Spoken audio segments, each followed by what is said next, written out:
Bonjour à tous, chers auditeurs, et bienvenue pour ce numéro des entretiens de la quarantaine, une série d'émissions, je vous le rappelle, consacrée à cette crise mondiale du coronavirus. Nous aborderons plusieurs sujets aujourd'hui. Tout d'abord, la responsabilité de l'État et l'incompétence de nos élites dans la gestion de cette crise. Cette émission sera aussi l'occasion de traiter un sujet qui a fait les gros titres de l'actualité, mais a peu été commenté sur le fond, à savoir la méthodologie scientifique utilisée par le professeur Didier Raoult de l'IHU Méditerranée Infection de Marseille. Pourquoi est-elle si critiquée et que révèle-t-elle de la structuration intellectuelle de nos élites? C'est ce que nous verrons dans cet entretien. Pour en parler, nous recevons Claude Rochet. Claude Rochet, bonjour. Bonjour. Claude Rochet, je vous présente. Vous êtes professeur des universités, honoraire depuis peu. Vous poursuivez vos activités comme co-directeur de recherche à Paris-Dauphine en économie du développement. Énarque, spécialiste des politiques publiques et des villes intelligentes. C'est d'ailleurs le titre de votre dernier ouvrage, Les villes intelligentes. Vous êtes aussi l'auteur de plusieurs publications sur la question de l'État stratège et vous avez mené des recherches sur les thématiques du management public et de la philosophie du bien commun. Vous êtes aussi épistémologue et je précise que vous tenez un site sur lequel est répertorié bon nombre de vos travaux et publications, clauderochet.fr. Alors, Claude Rochet, pour commencer, je vais vous poser une question assez générale. Depuis le début de la crise du coronavirus, peut-on dire que l'État a été à la hauteur? C'est une question évidemment ironique, hein, mais je la pose parce qu'elle renvoie aux déclarations hier d'Édouard Philippe, qui nous a montré avec schéma et graphique à l'appui pour argumenter justement cette gestion, selon lui, carrée et sérieuse de l'État depuis le début de la crise. Oui, effectivement, l'État n'est pas été à la hauteur. C'est le moins qu'on puisse dire. Si je remonte aux premières déclarations de Mme Buzyn qui expliquait que nous ne serions pas concernés par cette crise. Mais je voudrais souligner qu'il ne faudrait pas faire de la macronophobie. Parce que ce n'est pas que ce gouvernement Macron. Il faut resituer ce gouvernement Macron dans une généalogie qui prend sa source au traité de Maastricht et à l'imposition des idéologies néoclassiques, néolibérales, et qui ont commencé le démantèlement de l'État et particulièrement pour ce qui nous intéresse, le démantèlement du système hospitalier. Et ça concerne tous les gouvernements. Tous les gouvernements se sont flattés d'avoir réduit le nombre de postes, d'avoir appliqué les réformes imposées par Bruxelles, ce qui fait qu'on a eu un hôpital qui était complètement désarmé. Au tout début de la crise, j'ai publié les chiffres des capacités de notre système hospitalier en termes de lits pour l'assistance respiratoire. Nous avions en gros 4000 lits. Donc, dès lors que nous n'avions pas d'autres moyens, cela imposait le confinement parce que la seule stratégie, c'était de réduire la propagation du virus. Parce qu'une fois que quelqu'un est en assistance respiratoire, ça dure 20 jours. Donc, il faut le temps qu'il sorte pour laisser sa place à un autre. Si tout le monde tombe malade en même temps, ça y est, c'est Calcutta. C'est la mort généralisée avec les gens qui meurent dans les rues. Bon, donc, c'était la seule solution. Mais ce qui a été encore plus grave, c'est l'impréparation structurelle. C'est-à-dire que si on regarde, par exemple, en 2008, on a encore laissé fermer des fabriques de masques, des fabriques de respirateurs, pardon. Quant aux masques, on a arrêté d'en faire parce qu'on s'est dit, on va tout acheter en Chine et les Chinois, ils vont nous fournir ça. Bon, c'est l'idéologie de la mondialisation. Donc, le problème, il a été cette auto-intoxication idéologique. Alors, hier soir, nous avons vu un Premier ministre qui, effectivement, avait l'air de faire un monde honorable, qui adoptait une certaine posture politique où son rôle est de donner de l'espoir et tracer des perspectives, mais qui était quand même une leçon de choses. Hein. Peut-on imaginer, pour reprendre une parabole déjà utilisée, le général de Gaulle venir à la télévision expliquer comment on se lave les mains et comment on met un masque? Il aurait redonné des indications à la nation. Il aurait dit nous vaincrons cette crise parce que et puis il y aurait eu des techniciens qui seraient venus expliquer à un peuple attentif parce que motivé comment il fallait faire. Effectivement, du point de vue pédagogique, la conférence d'hier soir était utile et intéressante. Oui, Mais d'ailleurs, oui, l'État n'a pas été à la hauteur, c'est le moins qu'on puisse dire. oui, alors, mais sur l'aspect qui a été pointé par Emmanuel Macron, entre autres d'ailleurs, et par la plupart des membres du gouvernement qui expliquaient qu'il y avait une imprévisibilité de cette crise. Je cite Macron, hein, qui à un moment avait eu une formule ironique où il appelait à féliciter toutes celles et ceux qui avaient prévu tous les éléments de la crise une fois qu'elle a eu lieu. Est-ce que cette crise, elle était, est-ce qu'on pouvait la prévoir? Est-ce qu'elle ne fait pas partie justement des fameux signes noirs dont parle Nicolas Nassim Taleb, et c'est-à-dire des événements qui ont une très faible probabilité d'apparition, qui sont quasiment imprévisibles, mais lorsqu'ils se produisent ont des conséquences catastrophiques, et que les hommes, du coup, ou les experts jugent a posteriori prévisibles, alors qu'en fait, ces événements-là ne le sont pas, ne peuvent pas vraiment l'être. Alors oui, cette crise était totalement imprévisible, mais surtout à son stade de pandémie.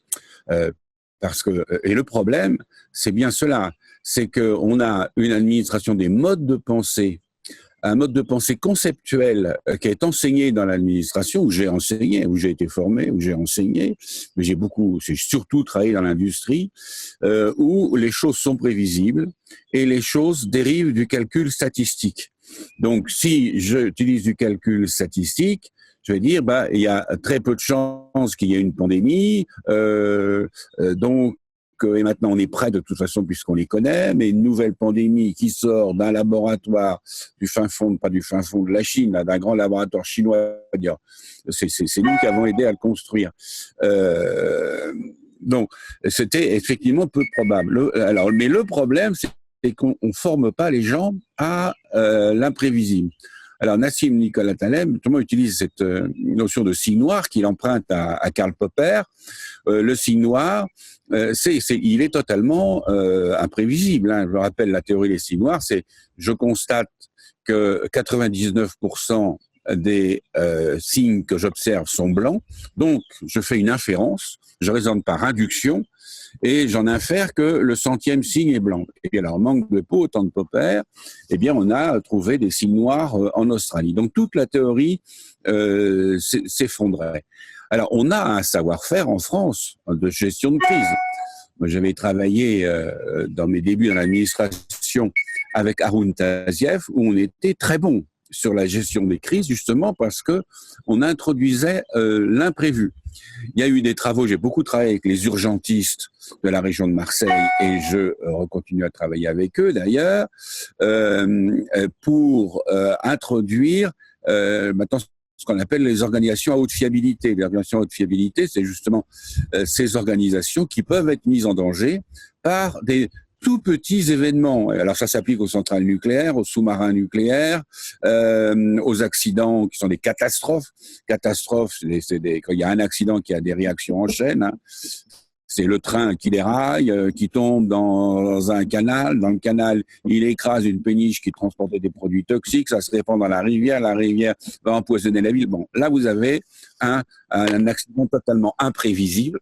Mais il faut s'entraîner à prévoir l'imprévisible. Or ça, nous avons un savoir-faire qui se développe en France et qui est de bon niveau. Moi, sur le plan universitaire, j'ai encadré des thèses là-dessus qui ont été des très très bonnes thèses.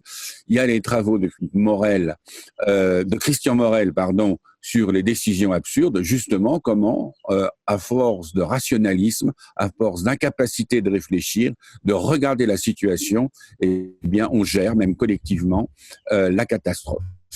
Oui, d'ailleurs, les membres du gouvernement ont plusieurs fois insisté sur le terme sans précédent, cette crise sans précédent, ce qui me fait penser à la fable de Russell sur la dinde inductiviste. L'exemple est d'ailleurs repris par Nicolas Nassim Taleb. Dans cette fable racontée par Russell, la dinde en question raisonne sur l'avenir par induction, c'est-à-dire qu'elle est nourrie abondamment toute l'année, on l'engraisse, on la gâte, elle circule en plein air, l'air est bon, et le 23 décembre au matin, l'avenir est encore rose pour elle, et pour elle, l'avenir n'a pas de raison d'être différent.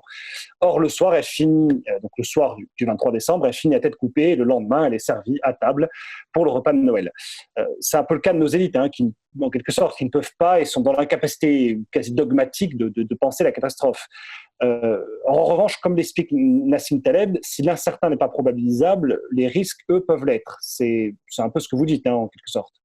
Dans les risques, il y a les risques prévisibles, les risques que vous connaissez. Donc, vous savez que vous pouvez avoir un accident. Donc, il y a les risques prévisibles et il y a les risques imprévisibles. Donc, il faut prévoir les risques imprévisibles, c'est-à-dire tout ce qui pourrait se passer, mais qui a de très très fortes probabilités de pas se passer. Mais si ça se passe, c'est très grave. Donc, notamment les décisions absurdes concernent l'incapacité à prendre des décisions face à ce type de risque, ou au contraire d'appliquer des décisions pour des risques simples, et ce qui crée des erreurs qui sont tout à fait mortelles. Hein. D'accord. Sur votre site, vous renvoyez un entretien du professeur Antoine Bailly de l'Université de Genève qui fait justement la relation entre la pandémie du coronavirus et la gestion de la santé par les territoires. Vous avez vous-même travaillé sur l'État stratège et les villes intelligentes. Donc, plus en amont de cette crise, du coup, et vous l'avez évoqué, hein, c'est vrai que je reviens, c'est toute une approche en gros globale, néolibérale de gestion publique de la santé des territoires qui est à revoir quoi, chez nos élites et du coup notamment dans leur mode dans la façon dont ils sont formés. Alors, l'approche du professeur Bailly est intéressante parce que elle rejoint d'ailleurs un chantier dont j'ai la charge en ce moment, qui est le territoire de santé, la conception du territoire de santé, notamment avec l'aide des technologies numériques que je fais dans le nord de la France, hein, dans une des régions les plus déshéritées du nord, qui est Lens, les anciens territoires miniers en perdition. Bon, dans ces territoires en perdition, il y a une problématique de la santé qui est particulière. Par exemple, dans le nord de la France, globalement dans les Hauts-de-France, l'espérance de vie est 2 ans inférieure au reste de la France, et à Lens, c'est 8 ans.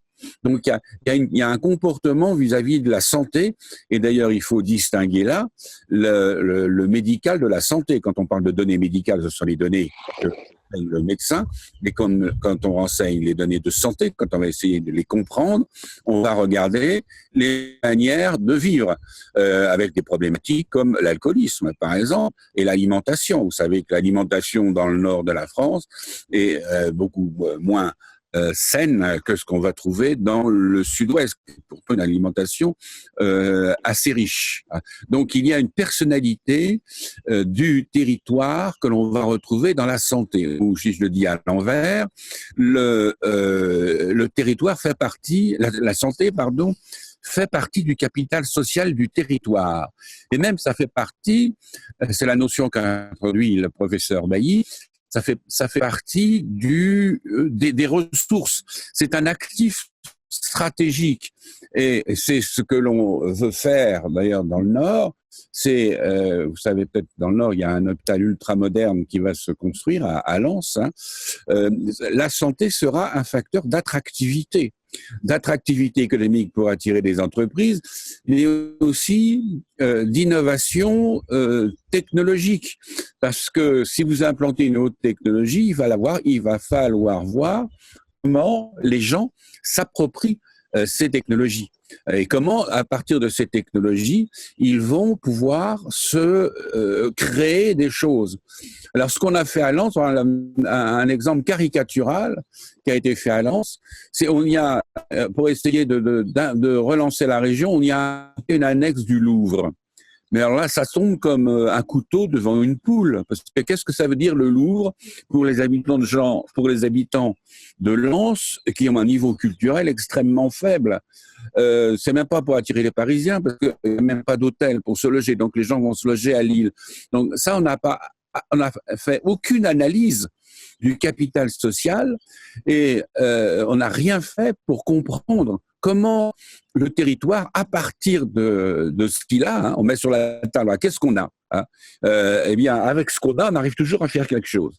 Là, on est sur un chantier, avec un de mes étudiants qui fait sa thèse sur la question, sur les territoires émergents, sur un autre territoire minier, parce que le gros problème, c'est les territoires miniers, c'est la fin de la seconde révolution industrielle et le passage dans la troisième, dans les territoires phosphates au Maroc, c'est recréer des activités à partir du savoir-faire des habitants. Et alors ça n'est pas prédictible. On peut pas l'analyser, on peut pas le parachuter du haut. Il faut que ça vienne des gens.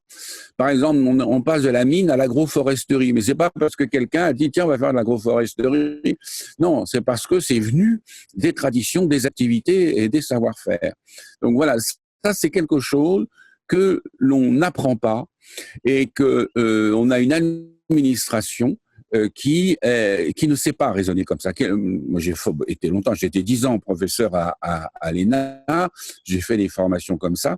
Les gens n'ont, alors quand on leur apprend, ils se passionnent pour ça naturellement, parce qu'on n'a pas affaire à des idiots, mais ils n'ont eu aucune formation à ça. Les préfets n'ont aucune, au contraire, ils sont contre. Si vous dites à un préfet, moi je me rappelle, j'ai eu un préfet quand j'étais je sortais de l'école, il me disait vous jouez les Cassandres.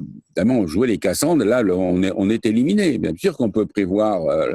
Quand Haroun Tazieff expliquait que les volcans d'Auvergne pouvaient se réveiller, ils peuvent se réveiller demain ou dans 10 millions d'années. Bon, on sait que c'est vrai. Les volcans d'Auvergne se réveilleront, mais on ne sait pas si c'est demain ou dans 10 millions d'années. Voilà.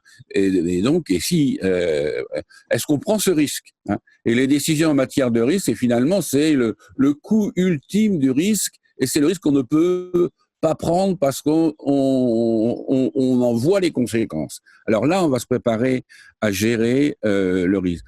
Alors, on arrive à le faire dans des périmètres restreints, spécialisés, comme le nucléaire, les sous-marins, l'armée de l'air ont maintenant des très bonnes stratégies d'analyse du risque, de prise de décision dans l'incertitude, mais ça n'existe absolument pas ailleurs. Et ça, c'est une catastrophe et c'est un problème de formation des élites. Oui, justement, vous parlez de cette formation des élites. C'est quoi? C'est principalement l'ENA, et depuis quand c'est consubstantiel à l'ENA depuis sa création, ou c'est depuis, on va dire, le virage néolibéral des années 80? Alors, le virage néolibéral n'a rien arrangé. D'abord, il n'y a pas que l'ENA, hein. Je viens de recevoir justement un article d'un de mes collègues de l'école polytechnique que je vais publier sur mon site qui met en cause pareillement l'insuffisance, même en mathématiques, hein, des gens de polytechnique. Mais ça remonte beaucoup plus loin, hein. C'est le problème du positivisme. Le positivisme, c'est né au XVIIIe siècle, au XIXe siècle, pardon, c'est Auguste Comte. C'est l'idée que l'esprit humain peut tout connaître, hein. C'est un enfant de Descartes, hein. Descartes disait l'homme maître et possesseur de la nature. C'est un enfant naturel de Descartes. Donc l'esprit humain peut tout connaître et il faut que le raisonnement remplace l'imagination. Hein. Et on va planifier les choses de manière rationnelle. D'ailleurs, il faut se rappeler, ce que j'ai souligné dans mes travaux d'histoire économique, que cette idéologie néolibérale auquel on accole généralement l'adjectif anglo-saxonne, elle n'est pas anglo-saxonne, elle est française, hein. C'est Dupuis, c'est l'école des ponts et chaussées, c'est Blanqui. Blanqui, c'était le frère du révolutionnaire. Alors, lui, il n'était pas du tout révolutionnaire, c'est au contraire un ultra-conservateur rationaliste. C'est cette école française qui a fondé la science économique. Avant, l'économie n'était pas une science, hein. Même Adam Smith n'a jamais dit que l'économie était une science. À l'époque, quand on faisait de l'économie, on faisait de l'histoire. C'est-à-dire, on regardait comment les autres avaient fait, comment ils étaient sortis, dans quel contexte.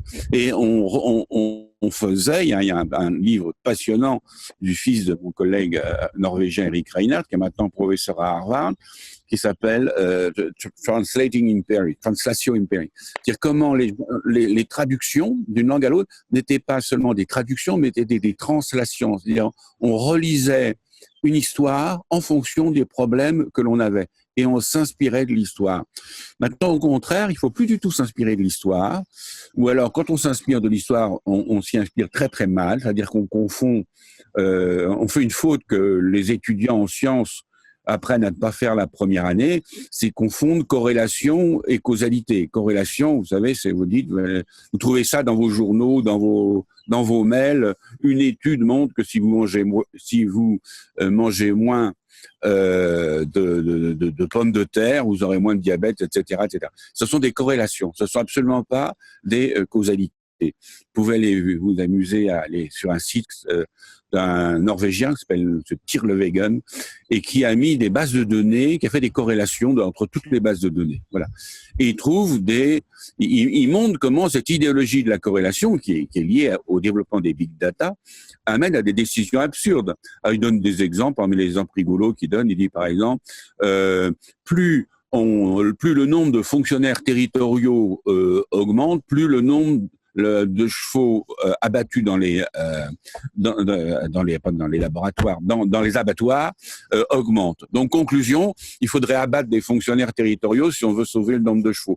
Voilà, on arrive à des trucs totalement absurdes et la causalité, alors au contraire, qu'on nécessite de faire des modèles, c'est-à-dire des enchaînements cause-effet, des relations, des interactions, des rétroactions. Et donc ça, c'est une véritable science qui vient de la systémique et dans lequel on est assez bon. En France, on est assez bon. Les Américains sont assez bons aussi. C'est pour ça qu'on travaille souvent avec eux. On saurait faire, mais on ne l'enseigne pas. C'est enseigné de manière assez confidentielle dans certains laboratoires universitaires, certaines grandes écoles, mais on vous dit toujours, oui, mais vous doutez de tout, etc., etc. Donc, il faut revoir notre enseignement et notre formation d'élite, les plonger dans l'incertitude.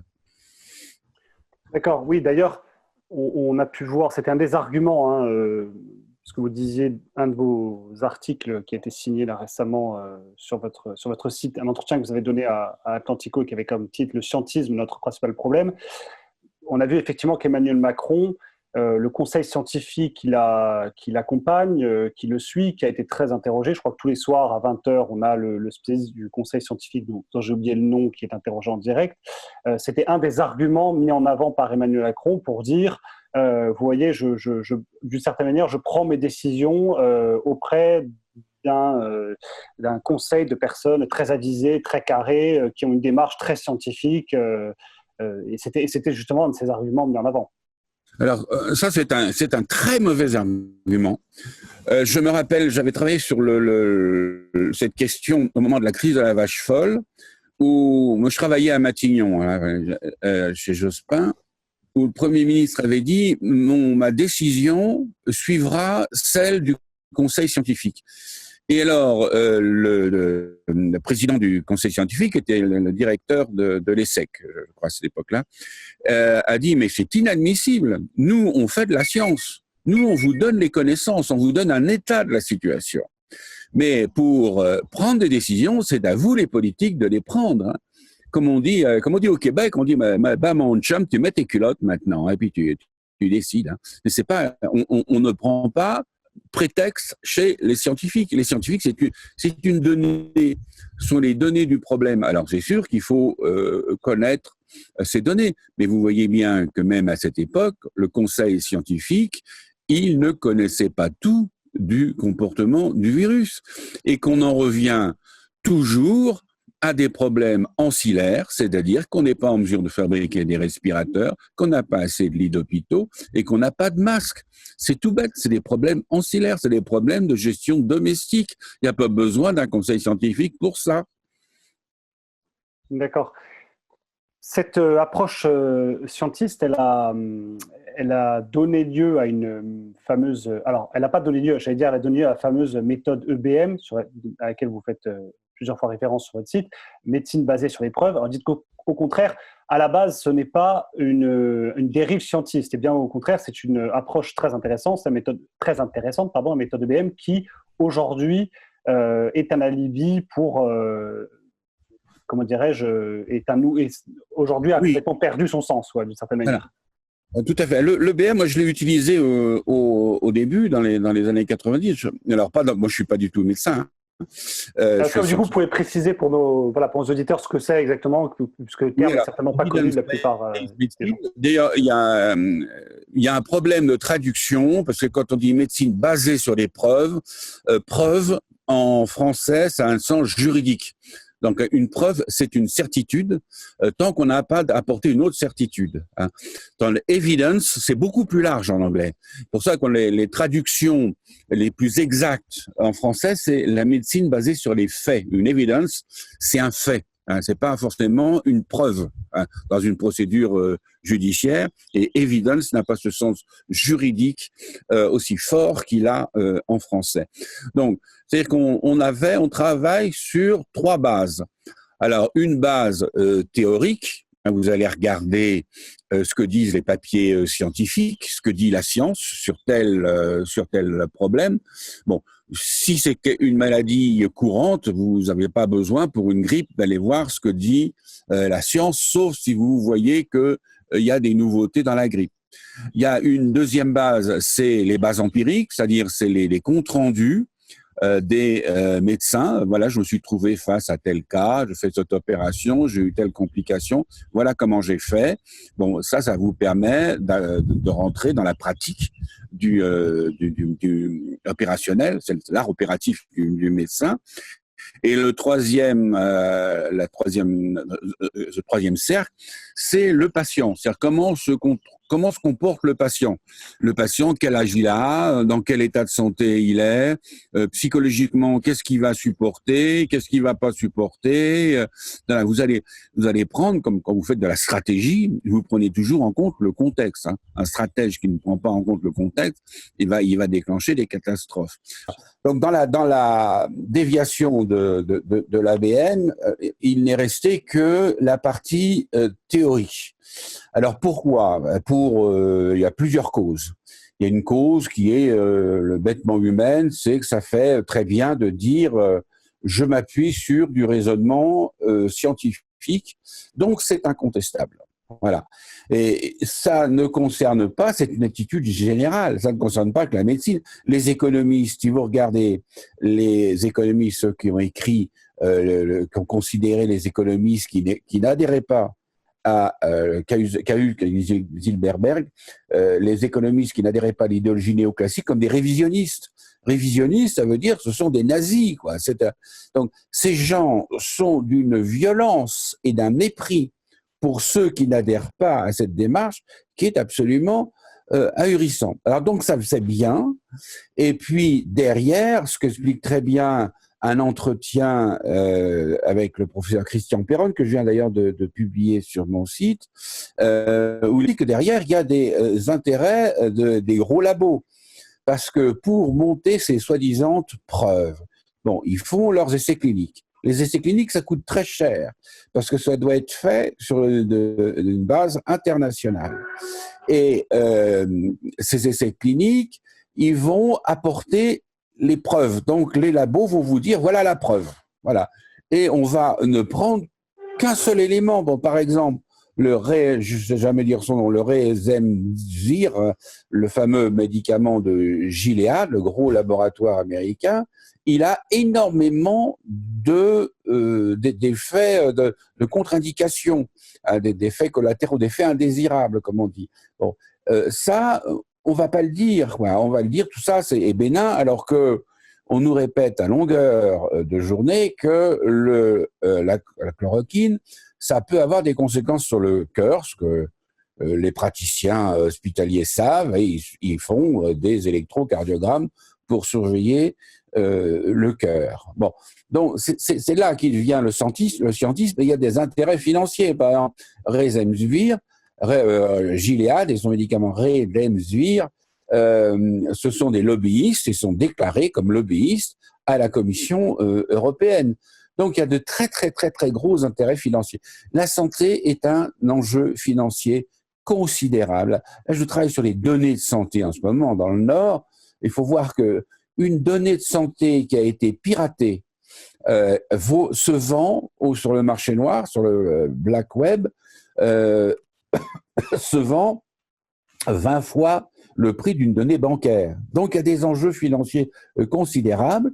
Il y a des médecins qui se font payer. On a vu pour le cas de cette dame, Karine, j'oublie son nom, qui a touché 156 000 euros de la part des labos, donc qui n'a pas une opinion indépendante. Hein. Voilà. Donc, le BM, c'est cette certitude d'avoir raison, j'ai observé un protocole. Et là, c'est absurde parce que ce qu'expliquait bien Perron, c'est que les gens qui adoptent ça aujourd'hui sont des gens qui ont développé cette pratique à l'époque du sida.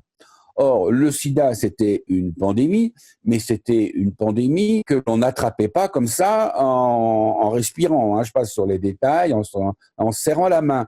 Donc, c'était chronique. C'était dangereux, c'était mortel. Si on l'avait, on avait de fortes chances de mourir. C'était mortel, mais on avait le temps de faire des essais, d'essayer des thérapies. Et d'ailleurs, le gars j'ai oublié son nom également, qui a inventé la trithérapie, il l'a inventé de manière totalement empirique. Et il s'est fait massacrer par ses collègues scientistes à l'époque. Et la trithérapie, ça reste un des rares remèdes, traitements que l'on a d'efficace contre le sida. Donc, on se retrouve avec ce conflit au sein du corps médical, entre une approche de la médecine empirique, qui est celle traditionnelle, hein, parce que si vous appliquez le BM, Jenner n'aurait jamais inventé le vaccin contre la variole, Fleming n'aurait jamais trouvé la pénicilline, et Pasteur n'aurait jamais trouvé tous les autres vaccins qu'il a trouvés, parce qu'il les a trouvés par hasard. C'était le fruit du hasard et des essais empiriques. Bon, donc la médecine reste fondamentalement une science empirique, et de dire que dans une période d'épidémie où les gens, s'ils sont vraiment touchés, vont mourir assez rapidement, même si la mortalité est faible, c'est tout simplement une infraction au serment d'Hippocrate. Hein. C'est-à-dire, non, je peux pas vous soigner parce qu'il faut faire un essai.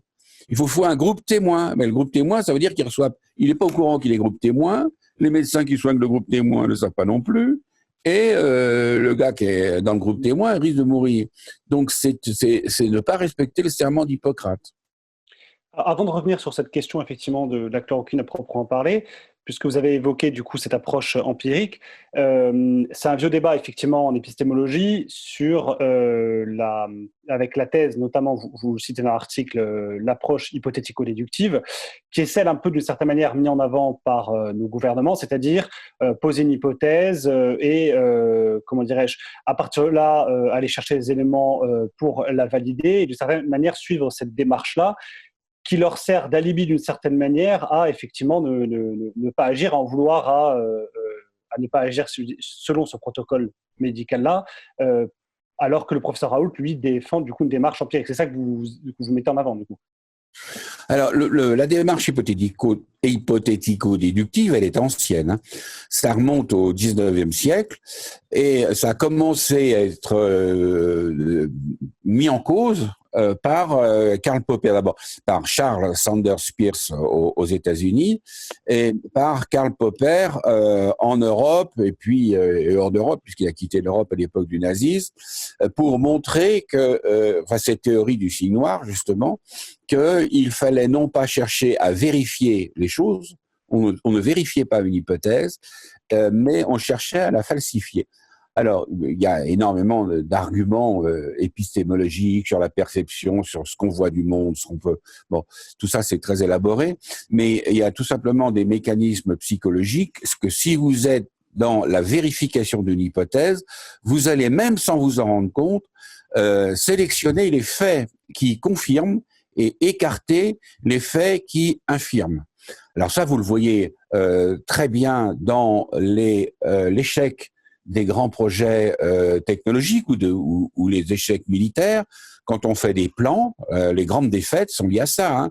Les gens qui ont fait des plans sur des cartes où tout marchait bien, ils ont écarté tout ce qui mettait en cause leur plan merveilleux. À ces nivelles qui préparent l'offensive du chemin des dames, tout devait marcher. Ça devait être la fin de la guerre. Le général Navarre qui va aller faire une place fortifiée au fond d'une cuvette à 300 kilomètres de ses bases. C'était Dien Bien Phu, on connaît la suite. Bon. Et ça, on sait que ça marche pas. Vous avez la catastrophe Challenger. Challenger, il y avait, on sait pourquoi la navette Challenger a explosé. Parce qu'on avait vu qu'il y avait un petit truc. Il y avait un joint torique qui présentait quelques faiblesses. Et ben on s'est dit non, on fait l'impasse. Et puis il y avait des conditions de température, pression, il faisait très froid ce jour-là, et la navette Challenger a explosé.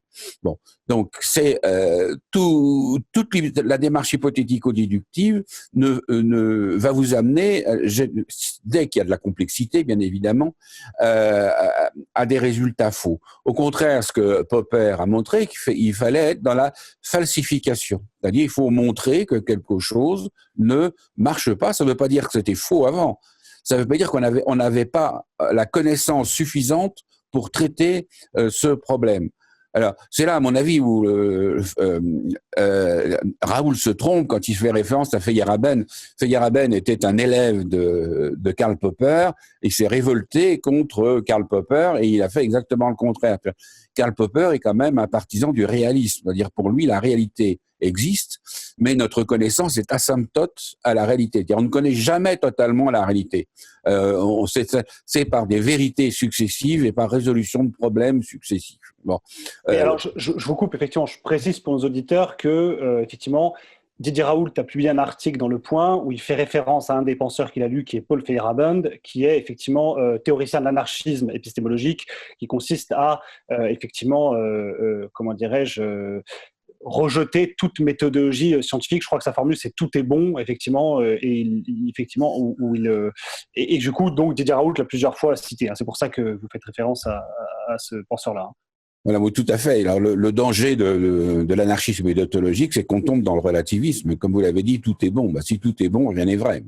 C'est une sorte de scepticisme, scientifique, en fait.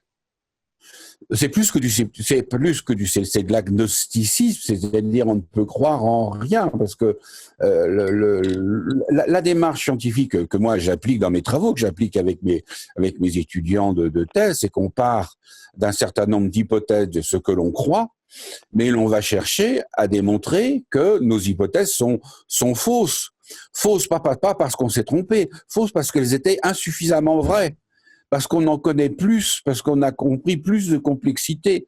Et c'est pour ça que l'hypothèse qu'on avait au début, elle ne marche plus. Elle ne marche plus, pas parce qu'il y a des erreurs, au contraire, parce qu'on n'avait pas fait assez d'erreurs pour pouvoir montrer qu'on pouvait progresser. Et d'ailleurs, maintenant, dans les métiers très exposés et à grand risque que je vous expliquais tout à l'heure, il y a le nucléaire, l'armée, etc., on a changé complètement le règlement de discipline des armées où on ne punit plus les fautes. Au contraire, il faut rendre compte des fautes, parce qu'une faute est une source d'information.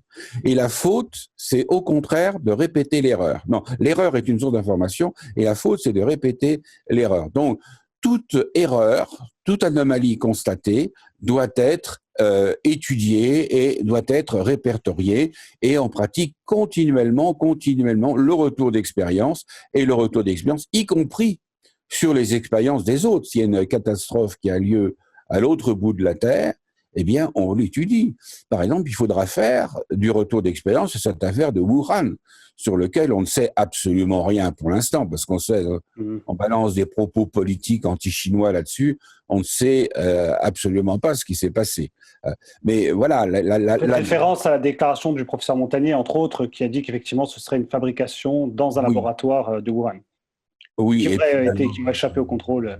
Il a dit ça peut être guéri par des espèces d'ondes, je sais pas quoi. Bon, bref. Oui, la 5G sera en cause, effectivement. Voilà, bon. Ça c'est des hypothèses. Mais faut pas rejeter toutes ces hypothèses. Il faut simplement, il faut les tester au sens popperien du terme. Il faut les tester. Il faut pas chercher à les confirmer. Il faut chercher à les infirmer. D'accord. Sur la manière dont dont faut que j'arrête de dire les élites parce que c'est un terme trop large, mais on va dire les membres du gouvernement, entre autres, ou les membres qui composent également le conseil scientifique proche d'Emmanuel Macron, ont attaqué de manière assez virulente la méthode du professeur Didier Raoult. Alain Duhamel l'a même qualifié de déséquilibré mentalement. Daniel Cohn-Bendit a appelé à ce qu'il ferme sa gueule. Je le cite évidemment. Qu'est-ce que ça dit effectivement? Vous l'avez évoqué, hein, cette manière effectivement de lancer des arguments ad hominem par rapport au professeur Raoult et de ne pas critiquer de manière rationnelle même sa méthodologie, comme vous le disiez, qui peut être critiquée dans l'absolu. Hein. On ne parle pas de l'efficacité entre autres même de la chloroquine, mais de la méthodologie qui est employée.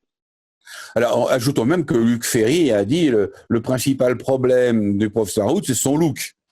En quoi je n'avais pas entendu ça. Je n'avais pas entendu. Dans quoi le look de quelqu'un, d'un professeur Einstein, alors à ce moment-là, il aurait été viré pour la même raison. Bon, oui, alors ces gens sont des petits personnages ridicules qui n'ont aucune compétence scientifique, qui parlent de tout et de n'importe quoi. Je vois pas pourquoi on fait parler ce Cohn-Bendit de questions médicales autour duquel il y a énormément de vies humaines en cause. Hein. Ces gens n'ont rien à dire. Alors, il y a eu des haines, comme il y a toujours dans le débat public français. Bon, le milieu médical est un milieu d'ego très marqué, où on se tire rapidement des scuds entre soi. Hein. Bon, ça c'est classique. Mais il y a eu, enfin l'attitude du gouvernement, elle n'est pas liée à cet ego médical, elle est liée à son manque de préparation à la gestion du risque et à de l'imprévisibilité. Elle n'aurait pas dû, l'attitude du gouvernement, se soumettre à ce discours scientiste. Elle aurait dû avoir un discours beaucoup plus réfléchi. Si vous regardez les discours de stratégie, comment raisonnait De Gaulle? De Gaulle, il expliquait très bien que c'était la culture générale qui permettait de prendre du recul et de remettre ensemble les ensembles pour trouver les parties, pour retrouver la cohérence de l'ensemble. Hein. C'est la conclusion du fil de l'épée. Bon, ils n'ont pas du tout raisonné comme ça. Ils ont pas été au niveau intellectuel. Alors aujourd'hui, ils essayent de faire amende honorable et de mettre des rustines un peu partout. Mais bon, l'erreur, elle est avant tout conceptuelle et intellectuelle. C'est pour ça que j'insiste sur le fait qu'il y aura des procès, hein, il y aura des commissions d'enquête, il y aura des procès, il y aura certainement des sanctions, parce que le couple Buzyn mérite, ça relève du pénal, hein, objectivement, du pénal, c'est quasiment de la haute trahison, et c'est une infraction à la loi Sapin 2 sur les conflits d'intérêts.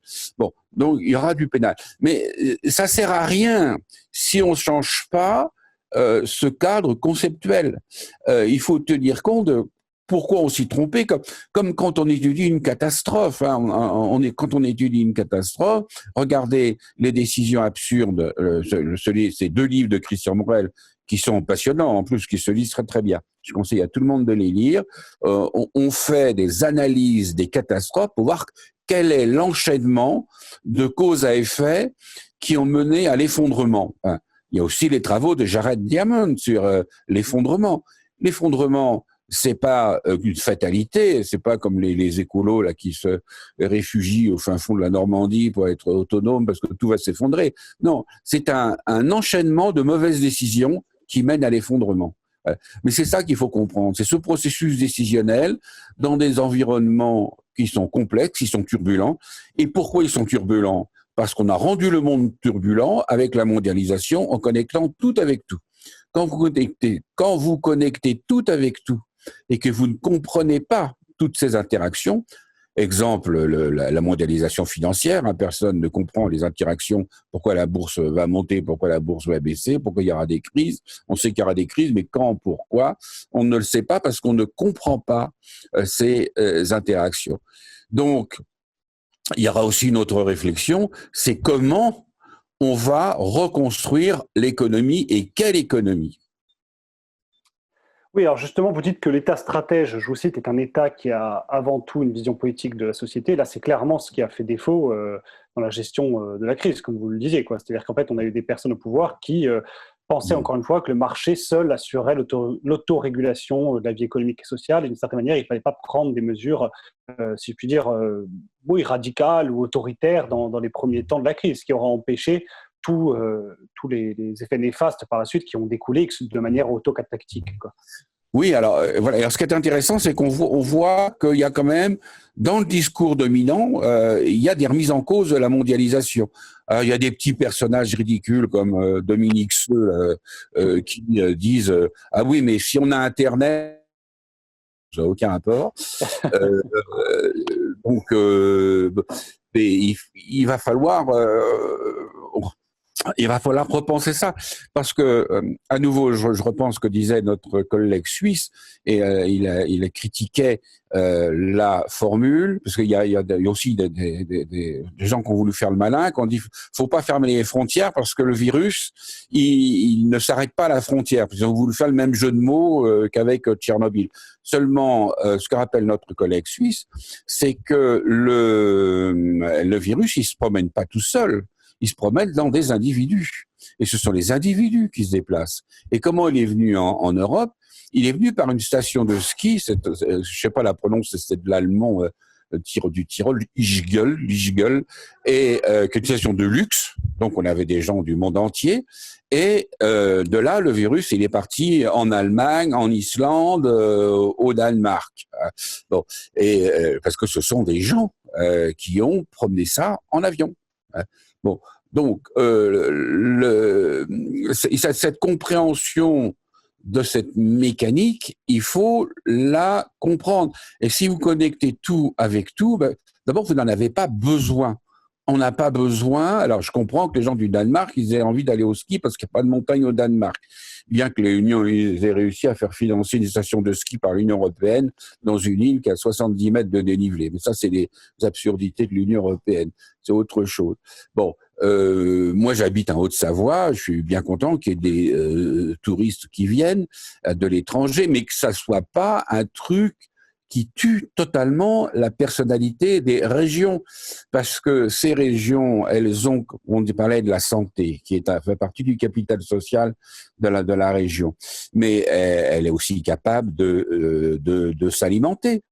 Moi, j'ai la chance d'habiter dans une région où la production laitière, elle n'est pas mise en tutelle par les grandes industries laitières avec des quotas qui ruinent les agriculteurs, puisque c'est le reblochon. Vous avez le comté dans le Jura, qui sont des industries laitières protégées et des économies protégées.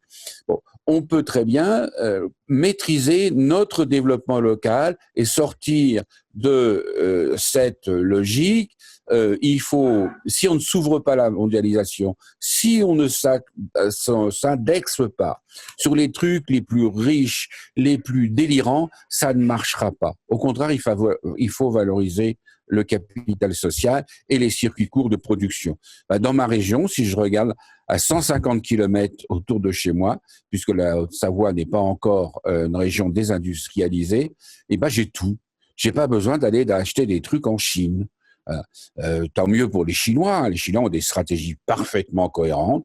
Je suis admiratif devant leur stratégie. Elle n'est pas forcément bonne pour nous, loin s'en faut, mais c'est l'occasion de repenser notre économie. Et je travaille là-dessus avec Isabelle Delannoy, c'est l'économie symbiotique. Et que le principe de l'économie symbiotique, on peut l'exprimer extrêmement simplement, c'est que vous avez en gros 3 écosystèmes: écosystème naturel, écosystème humain, écosystème technologique. C'est que chaque sortie d'un écosystème soit une ressource pour un autre. Donc vous recyclez tout. Et pas seulement sur le plan local, mais tout peut être recyclé. Voilà. Bon, dans les climats tempérés, c'est plus facile. Bon, quand j'ai commencé à travailler avec mes collègues russes sur comment faire que Norilsk, la capitale du nickel dans le Grand Nord sibérien, ne dépende pas totalement de l'avion pour être ravitaillé, bon, c'est un petit peu plus complexe, mais on peut y arriver.